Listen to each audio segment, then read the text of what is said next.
நாமத்தினால வாழ்த்தி வரவேற்கிறோம். हमारे जीवित परमेश्वर यीशु मसीह के नाम से आप सबको हम स्वागत करते हैं. கர்த்தர் உங்கள் ஒவ்வொருவரையும் ஆசீர்வதிப்பாராக. यहोवा परमेश्वर आप सबको आशीषित करें. எடுத்துக்கொள்வோம் சங்கீதம் 29வது சங்கீதம். भजन 29 की ओर पलटें. 29வது சங்கீதம் என்று சொன்னாவே நம்ம எல்லாருக்கும் தெரிந்த ஒரு காரியம் உண்டு. जैसे 29वीं भजन की ओर जब हम कहते हैं तो हम सब एक बात को अच्छी तरह जानते हैं. கர்த்தருடைய சத்தத்தை குறித்து அங்கு அதிகமாக எழுதப்பட்டிருக்கிறது. यहोवा परमेश्वर की वाणी के बारे में यहाँ पर ज्यादातर लिखा है. கர்த்தருடைய சத்தம் அது ஜீவன் உள்ளது.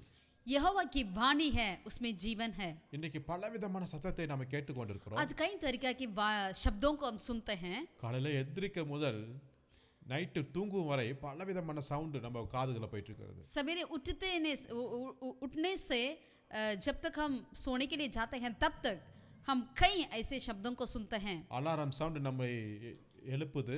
अलार्म रखते हैं, वो आवाज हमें उठाती है. இரவு நேரத்துல அதே போனுடைய சவுண்டோட தான் நம்ம என்ன செய்றோம், படுத்து தூங்கவும் போறோம். रात के वक्त जब हम सोने जाते हैं तो वही फोन के साथ ही हम सोने जाते हैं. பல இரைச்சல் நிறைந்த இந்த உலகத்துல வந்திருக்கிறோம். कई ऐसे नॉइस जो शब्द है, हमें वैसे दुनिया में जीते हैं. பட் இந்த அதிகாரத்துல நீங்க பார்க்கும்போது लेकिन इस अध्याय में जब पढ़ते हैं तो கர்த்தருடைய சத்தத்தின் மேன்மையை குறித்து அழகா எழுதப்பட்டிருக்கிறது. यहोवा परमेश्वर की वाणी की उत्तमता के बारे में उस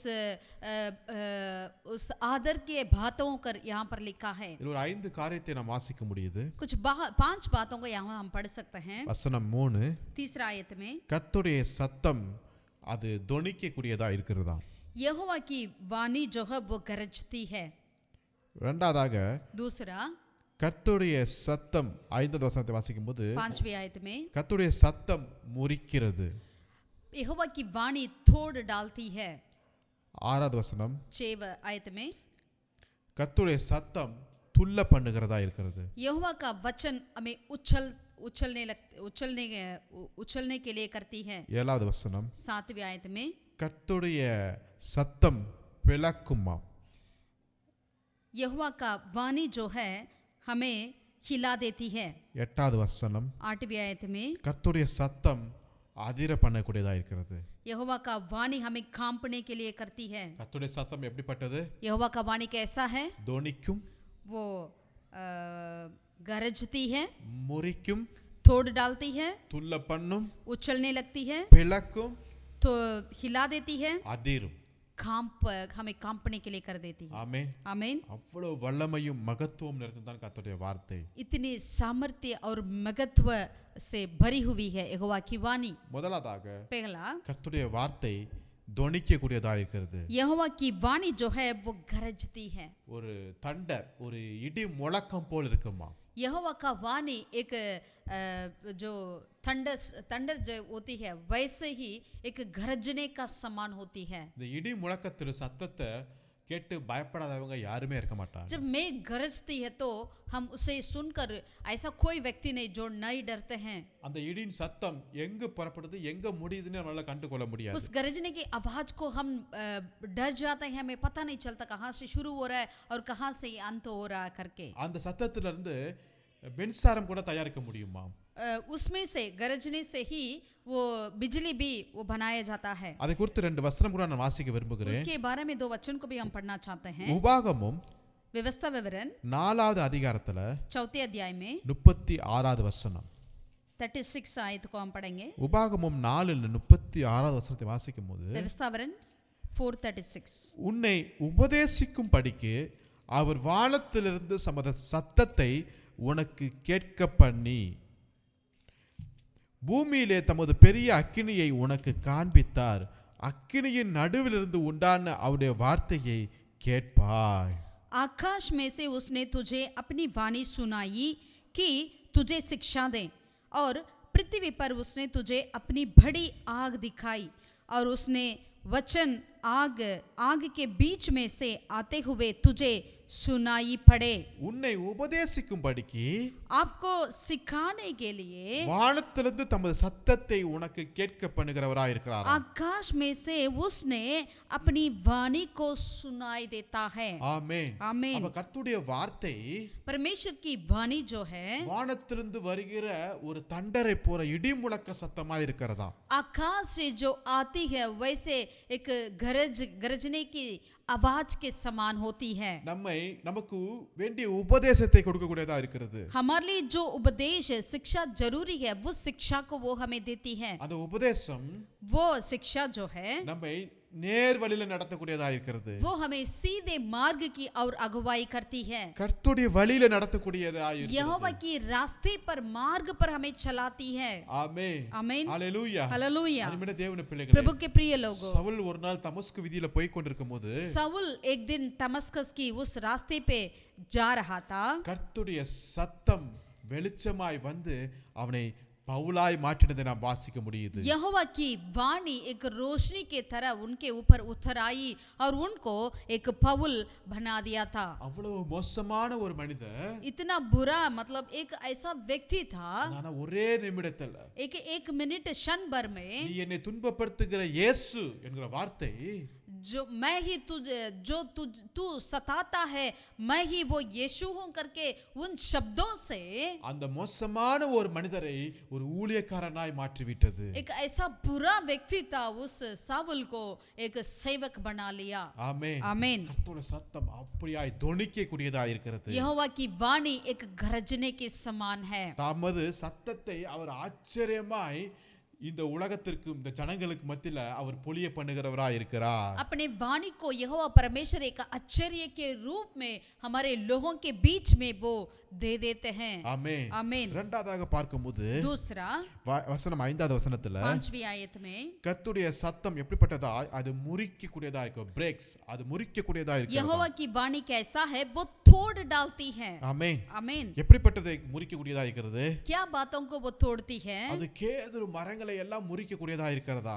लेबनोन की देवदारों को भी वो तोड़ डालता है। ஆமென். आमीन। ஒரு மிகவும் ஸ்ட்ராங்கான, बिल्कुल इतनी वो सामर्थ्य से भरा हुआ, ஒரு சக்தி நிறைந்த, एक शक्ति से भरा हुआ, ஒரு ஹார்டான, एक बिल्कुल एक कठिन का, அவ்வளவு ஈஸியாய் முடியாத आसान से नहीं वो पाता है, காரியங்களை அது முறிக்கக்கூடியதா இருக்கிறதா?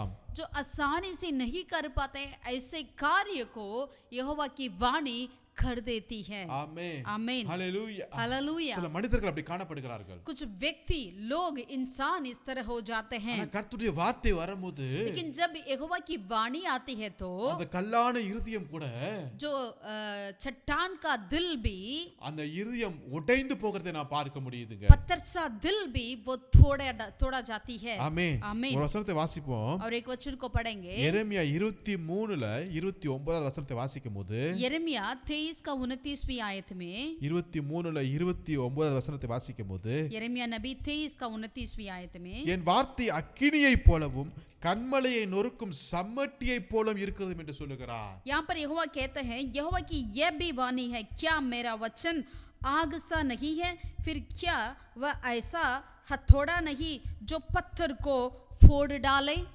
மிகப்பெரிய அந்த கல்லை எல்லாம் உடைத்து போடக்கூடிய அளவுக்கு அந்த வல்லமை கர்த்தருடைய வார்த்தையில் இருக்கிறதா? बड़े बड़े पत्थर को भी फोड़ डालने का सामर्थ्य है यहोवा की वाणी में।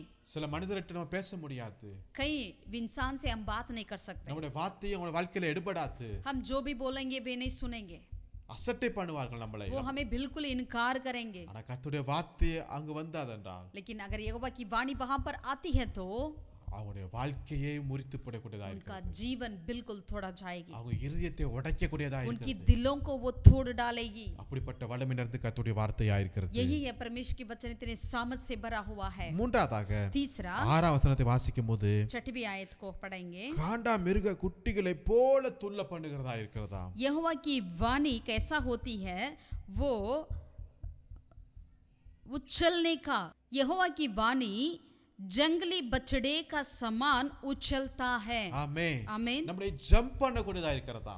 वो उछलती है। ஹalleluya. आमीन। சில சமயத்துல சோர்வுக்குள்ள இருந்திருப்போம், कई बार हम निराशपन में हो जाते होंगे, பலவீனத்துல இருப்போம். बलहीनता में होते होंगे। திடீரென்று கர்த்தர் நம்ம கூட பேசும்போது, अचानक जब प्रभु हमसे बातें करेंगे तो, வேதத்தை வாசிக்கும்போது கர்த்தருடைய வார்த்தை நம்ம கூட பேசும்போது, जब बाइबल पढ़ते हैं, परमेश्वर का वचन हमसे बात करती है तो நமக்குள்ள ஒரு இனம் புரியாத ஒரு சந்தோஷம், ஒரு சமாதானம், ஒரு உற்சாகம் நமக்குள்ள வரக்கூடியதா இருக்கிறது. हमारे अंदर ऐसा एक सुख आती है, ऐसा एक खुशियां आ जाती है जो हम उसे नहीं समझ पाते पाते हैं। இதுதான் நம்ம ஆக்ஸ்ல நம்ம வாசிக்க முடியுது. इन्हीं बातों को हम प्रेरितों के काम में पढ़ सकते हैं। 3ஆம் அதிகாரத்துல तीसरा अध्याय में அங்க ஒரு சப்பானியாய் பிறந்த ஒரு மனுஷன் அங்க பிச்சை எடுத்து கொண்டிருக்கிறார். एक व्यक्ति वहां पर जन्म से लंगड़ा था, वो भीख मांग रहा था। அங்க பேதுருவும் யோவானும் ஜெபிக்கும்படியாய் கடந்து போகிற நேரத்துல वहां पर मंदिर में पतरस और यूहन्ना ने प्रार्थना के लिए जा रहे थे। இவங்கிட்ட பொன்னு அல்லது வெள்ளி இருக்குமோ என்று சொல்லி எதிர்பார்த்திருக்கிற சமயத்துல वो लंगड़े उनसे चाहता था कि इनसे कुछ मिले, सोना या चांदी मिले, ஆனா இவங்கிட்ட அதெல்லாம் இல்ல. लेकिन पतरस और यूहन्ना के साथ वो तो नहीं था। என்கிட்ட இருக்கிறது நான் உங்களுக்கு தரேன் என்று சொன்னார்கள். लेकिन उन्होंने ये कहा, जो कोई मेरे पास वह चीजों को मैं तुझे देता हूँ। அவங்களுக்குள்ள இருக்கிறது என்னது? उनके अंदर क्या है?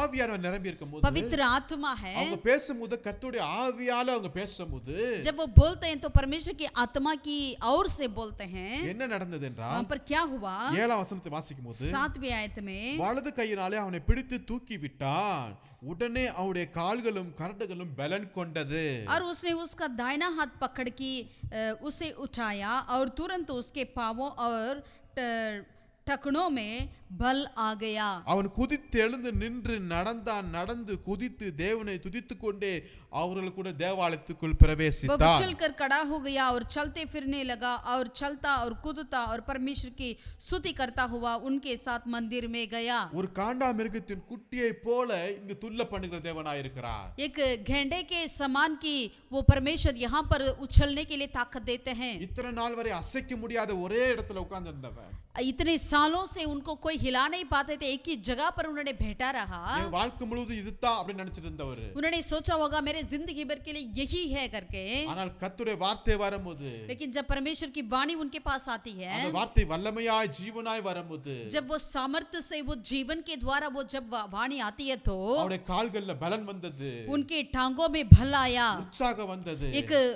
एक उत्साहित उनके अंदर आया। அவன் நின்று நடந்து குதித்து தேவனை மகிமைப்படுத்திக் கொண்டே இருந்தான். उन्होंने उछला, खड़ा हुआ और चलने फिरने लगा और चलता कूदता यहोवा की स्तुति किया। கர்த்தர் நம்மை துள்ள பண்ணுகிறவராய் यहोवा இருக்கிறார். परमेश्वर हमें उछलने के लिए करते हैं। இதுதான் லூக்கா எழுதின சுவிசேஷம் 1ஆம் அதிகாரத்துல வாசிக்கும்போது, लूका रचित सुसमाचार पहला अध्याय में हम पढ़ते हैं। அங்க மரியாளும் எலிசபெத்தும் மீட் பண்ணுகிற நேரத்துல यहाँ पर मरियम और इलिशबा दोनों मिलते हैं एक दूसरे से। 1ஆம் அதிகாரம் 41வது வசனத்தை வாசிக்கும்போது, लूका पहला अध्याय उसका 41 में हम पढ़ते हैं। எலிசபெத் மரியாளுடைய வாழ்த்தை கேட்ட பொழுது அவருடைய வயிற்றிலிருந்த பிள்ளை துள்ளிற்று. जब इलिशबा ने मरियम के शब्दों को सुना तो उनके गर्भ में से जो बच्चा जो है उछलने लगा। ஆமென். आमीन। வயிற்றுக்குள்ள இருக்கிற பிள்ளை துள்ளிற்றுதான்.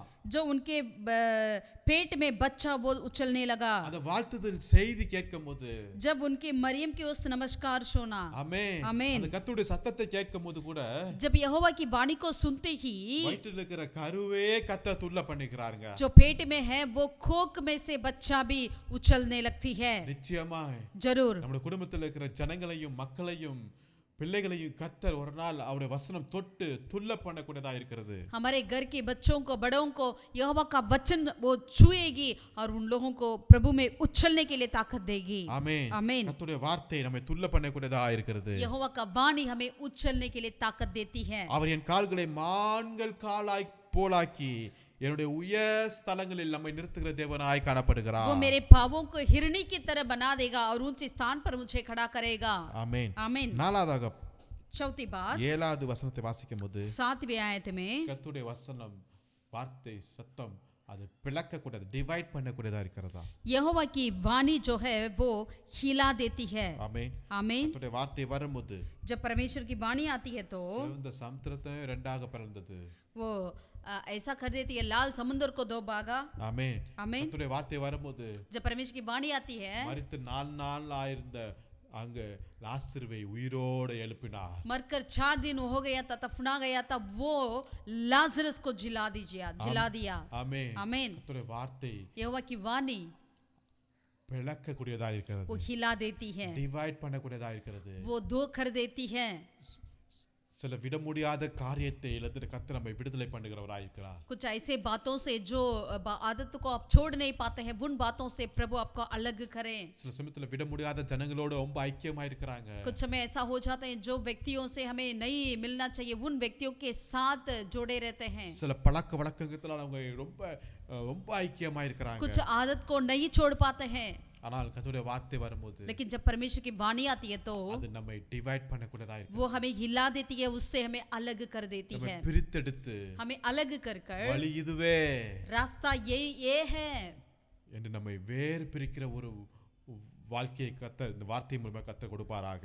ऐसे हमें अलग कर कर यहोवा के मार्ग में चलने के लिए हमें ताकत देती है यहोवा की वाणी. ஹல்லேலூயா. हालेलुया. உங்க குடும்பத்துல சில பேர் இருக்கலாம், शायद आपके परिवार में ऐसे कोई वो हो सकता है, ஒருவேளை உங்களை விட்டு பிரிந்து போயிருக்கலாம், या आपको छोड़कर चले भी जाते होंगे. சில தேவையில்லாத ஜனங்களோடு அவங்க ஐக்கியப்பட்டிருக்கலாம். कुछ ऐसे ना जरूरत के लोगों के साथ ऐसे वो मिलते रहते होंगे, ஆனா கர்த்தருடைய வார்த்தை நிச்சயமா அவர்களை தொடும் என்று लेकिन விசுவாசிப்போம். यहोवा की वाणी उसे छुएगी. ஆமென். आमीन. ஹல்லேலூயா. हालेलुया. அந்த இடத்துல இருந்து கர்த்தர் அவரை டிவைட் பண்ணி வேறு வழியில கர்த்தர் நம்ம நடத்தக்கூடியவராக. वहां से उन लोगों को अलग कर कर प्रभु अपनी रास्ता में वो चलाएंगे. கடைசியாக வாசிக்கும் और போது अंतिम में हम पढ़ेंगे கர்த்தருடைய சத்தம் यहोवा की वाणी जो है 8ஆம் அதிகாரத்துல அதிர பண்ணக்கூடியதா இருக்கிறது. 8वीं आयत में हम पढ़ते हैं वो हमें कांपने के लिए कर देती है. ஆமென். आमीन. அதிர பண்ணக்கூடியதா இருக்கிறது. वो कांपने के लिए कर देती है.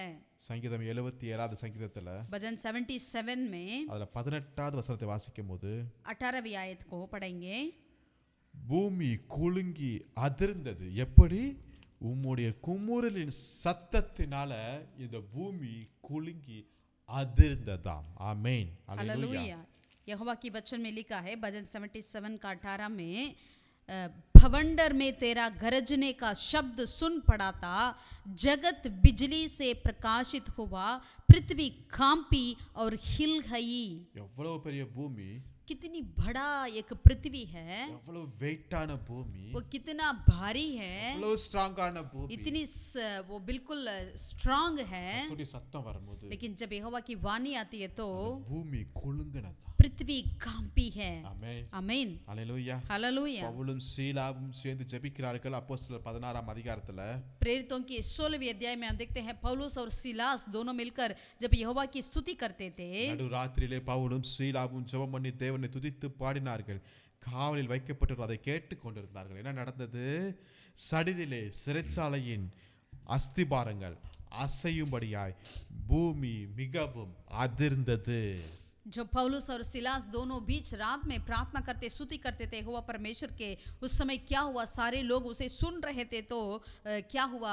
अचानक भूकंप आई और पृथ्वी हिलने लगी. ஹல்லேலூயா. हालेलुया. என்ன நடந்தது? ஒரு விடுதலை கர்த்தர் கொடுத்தார். वहां पर एक छुटकारा को प्रभु ने उन्हें दिया है. அங்கு இருக்கிற அந்த சிறை அந்த அந்த ஜெயிலர் அவருடைய குடும்பமும் அன்றைக்கு இரவே ஞானஸ்நானம் பெற்று ரட்சிக்கப்பட்டதை நாம் வாசிக்க முடியுது. वो जेलर जो बंदीगृह का जेलर है, उन्होंने उसी रात और उनके घराने समेत उन्होंने प्रभु को ग्रहण किया और बपतिस्मा पाया करके हम देखते हैं. ஆமென். आमीन. அருமையான தேவனுடைய பிள்ளைகளே, प्रभु के प्रिय लोगों, இன்னும் சொல்லிக்கொண்டே போகலாம் கர்த்தருடைய வார்த்தையை குறித்து. यहोवा की वाणी के बारे में और हम कहते जा सकते हैं. இந்த வார்த்தையை அழிக்க வேண்டும், ஒண்ணும் இல்லாமல் ஆக வேண்டும் என்று சொல்லி பலரும் அவர்கள் பிரயாசப்பட்டிருக்கிறாங்க. इन वचन को मिटाने के लिए कई लोग इस दुनिया में उन्होंने अपना प्रयास किया है, ஆனால் யாராலையும் ஒன்றும் முடியவில்லை. लेकिन किसी से परमेश्वर के वचन को कुछ हानि नहीं पहुंच पाया. ஏனென்றால் இந்த வானமும் பூமியும் ஒளிந்து போனாலும் क्योंकि वचन कहती है आकाश और पृथ्वी टल जाएगी, கர்த்தருடைய வார்த்தை ஒரு நாள் ஒளிந்து போவதில்லை. लेकिन यहोवा का वचन कभी नहीं அது टलेगी. ஜீவன் உள்ளது, वो जीवित है,